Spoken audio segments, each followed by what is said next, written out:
before we transition into sort of a review of the clinics and we speak with Larry about the concept of where we've gone with the education process in clinics, the one thing we did want to use as a review here, now that we're sort of near the middle towards the end of the clinic season, is the actual clinic process and what the responsibilities are for those refereeing chiefs.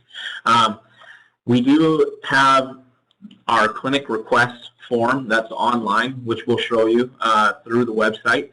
And that ultimate process is you submitting when you wish to have your clinic set up for your association, and that goes to our officiating coordinators within the district who are coordinating amongst all the other requests from the associations there. And that's where we coordinate with our instructors, which is a select group of senior officials that we have around the province to deliver those messages. And then from the approval stage, going back to you as the refereeing chief to finalize the facilities that you've already sort of pre-scouted, projections for your possible amount of officials that you see coming in, and then any type of correspondence required in regards to facility supplies and such with the coordinators.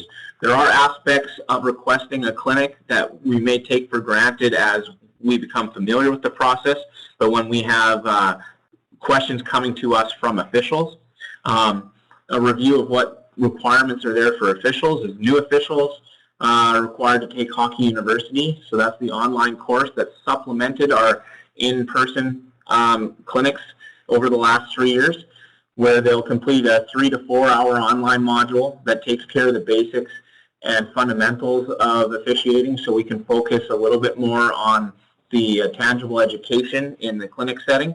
And that's only required for the new official, whether they're 12 years old, whether they're 25 years old, or whatever, as long as they don't have an officiating credential previously with Hockey Canada.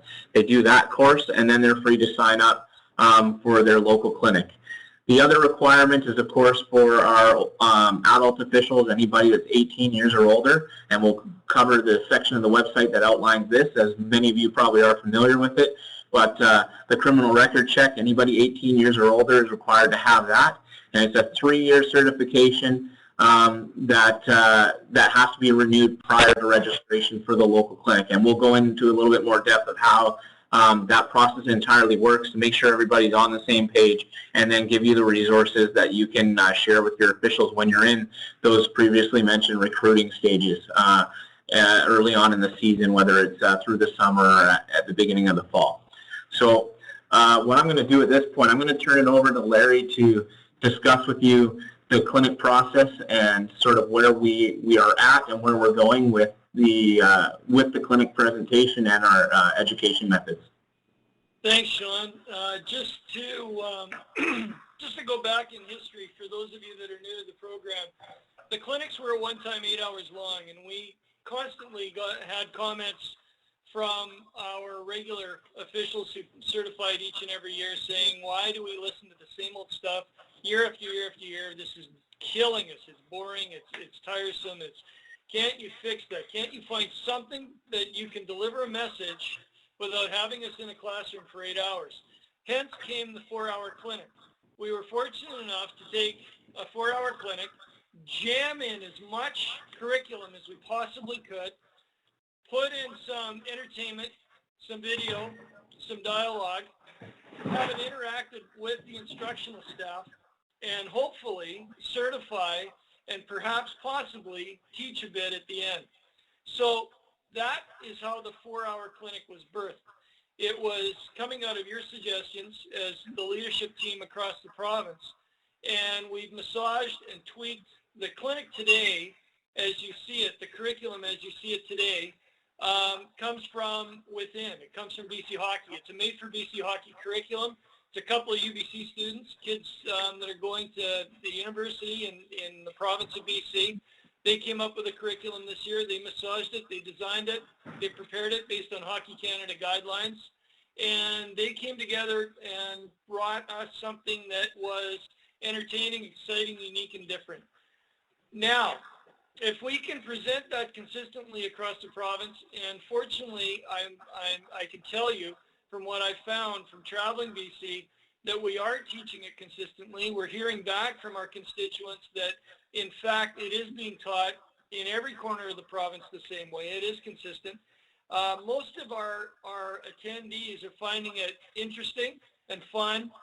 We've had a number this year, and I'm not quite sure why, but this year in particular, we've had a number that have returned to the program that have been lost for 10, 15 years and decided this is the year they want to come back and give back to the program and officiate on the ice. So we're thrilled with that. Their comments are, oh my goodness, I am so glad that we've finally ditched the 8-hour clinic and we are doing 4 hours together rather than 8.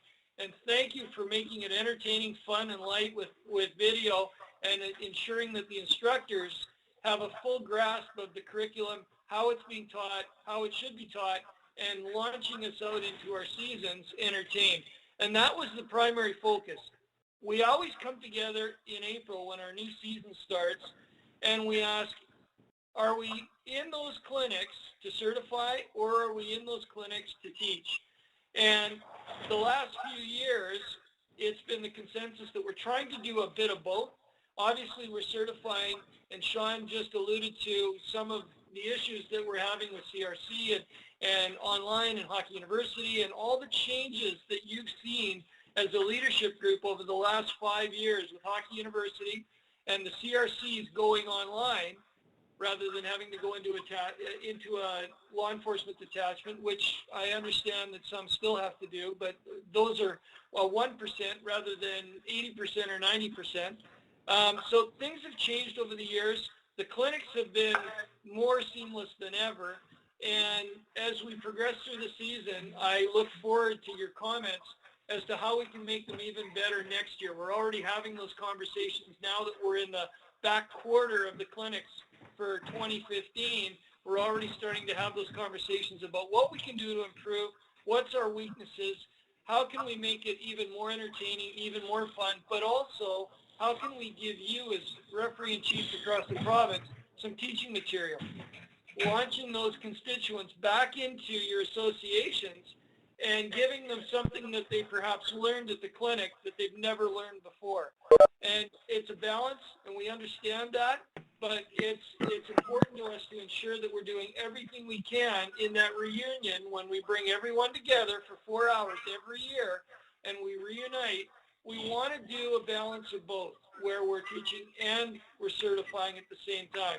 So if you have ideas as we progress through this season, please send me an email, please send me a text. When I'm in your communities, in your areas, please grab me and give me those suggestions. We cannot do this alone. We need your help and your suggestions. I know many of you are doing that already. I'm looking at some of the comments online this evening as well. And I just want to encourage you to continue sending those comments because that's what makes us stronger as an organization. Sean? Thanks, Larry. And that sort of segues into the concept that I wanted to talk about next, and that's where the referee and chief plays such an important role, and that clinic is that first point of contact we have with officials on an annual basis. It's where we get to sort of set the table for everybody, and I know that while we're in mid to late October now, and some of the associations are just having their clinics now, it is still early enough in the season that we're making that first impression for the year, and that's where the consistency of the presentation and clinic format is important from an overall standpoint, but also within your local association to really set everybody up for what the expectations are locally.